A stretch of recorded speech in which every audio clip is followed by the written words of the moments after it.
Hi guys, welcome back to Nebula Fox Toy Reviews. It's the final video of the month now, so we're going out big with the Hammond collection Allosaurus.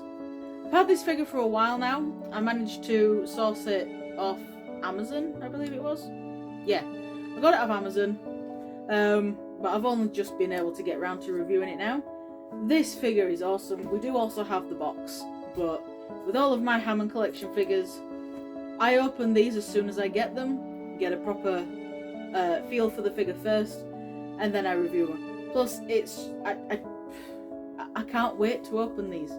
A lot of the toys I review, I do wait till I review them to open them, but there's some special ones like the Hammond collection that I just have to open as soon as I get them, because I can't wait, really. They're very good for toy photography, and I need to take photos of them. So yeah, Hammond collection Allosaurus. Let's head on over to the review table and get an up close look at this amazing figure. Okay, here we are. Here is the figure, and if we just move him off to the side, we'll take a quick look at the packaging first. So, as with all Hammond collection figures, they come in these boxes that are designed to look like basically transport crates for the animals. We've got a nice render of the Allosaurus on the front, along with Allosaurus, an embossed Jurassic World logo and Hammond collection, and this window is where the figure would sit, so you can see it. On this side, we've got Battle at Big Rock, so yep, it is the Allosaurus from the little mini spin-off, and a very nice render of the figure again.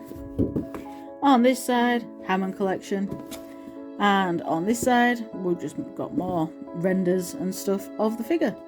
Content: 1 dinosaur, assembly required. On the bottom there's just words.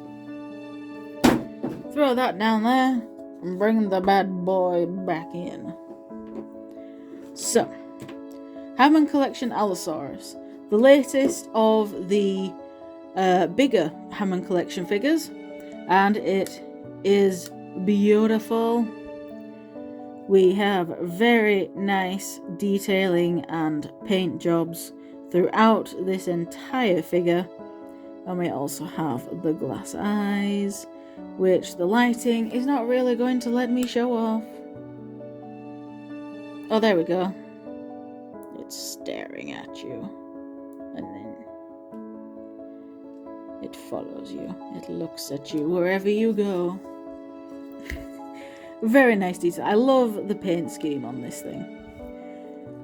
So I think overall it's moulded in this creamy coloured plastic that's the underbelly, and all of the blue is paint, except for the bottom jaw, which I believe will be moulded in the blue, and then the cream is the paint, maybe with the just like the entire head part moulded in the blue, but the rest is moulded in the cream and painted blue. So very, very nice figure. We've got all like these scoots running down the back that also run down the tail, all towards the tip. No paint on the tip of the tail. This, yeah, it's unfortunate, but it is what it is. We've got paint everywhere else. Mattel does not disappoint with the Hammond collection figures. For articulation, you can open the mouth pretty wide. Both the upper and lower jaw move on their own, so you can have just the upper jaw open, or you can have just the lower jaw open, or both if you want to do a big roar. The teeth are made of a soft rubbery material, and they're not painted, so you don't have to worry about the paint chipping. All of the inside of the mouth is also sculpted in this pinky purple colour, so you don't have to worry about any of that chipping.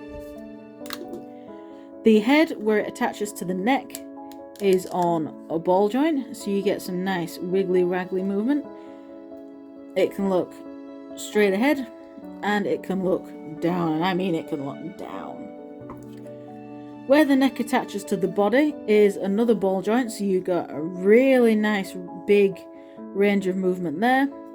So putting both of these joints together, you can have it looking all the way up, and definitely all the way down. So if you wanted to have it like being curious, you can have it doing like the snake neck by having that all the way up and that all the way down. The arms can do a full 360. No, they can't do a full 360 unless you move them out. If you move it out one notch, then they can do a full 360. So yeah, they can move in and out. They're very, very stiff on mine, so I don't really like doing it. The elbows, that's as much as you can bend the elbow. So you got about 90 degrees of bend, but you can also fully extend the elbow, so you can have it as a straight arm.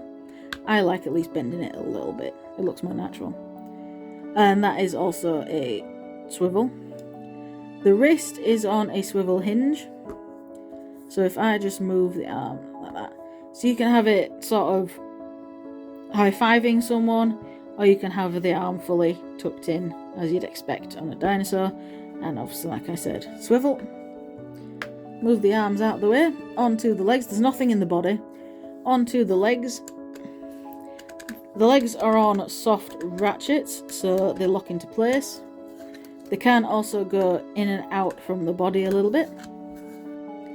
Knees, you can get that much bending, which I do, which is about 90 degrees-ish, and then fully extended, so you can get a straight leg. So that is the knee. Then we have the ankle. So that can tuck all the way in, and it can also flex sort of all the way back. So if you say want to have it in a running pose, you can have a fully straight leg.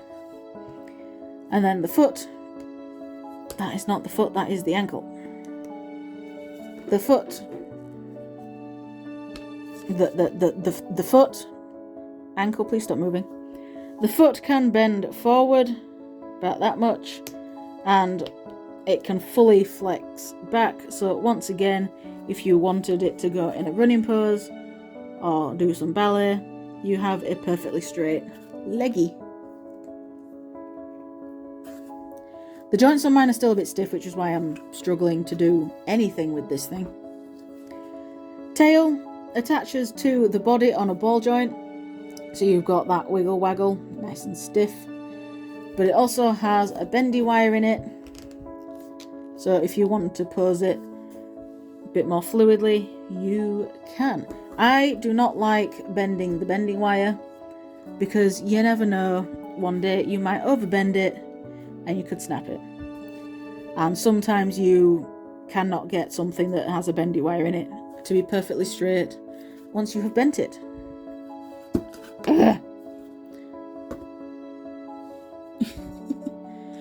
I sometimes I hate the legs on these things sometimes.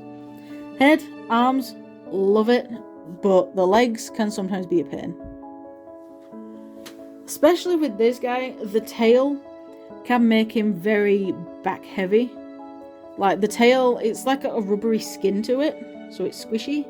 It's like a real feel skin. So the tail is solid, but then the rest of it is hollow.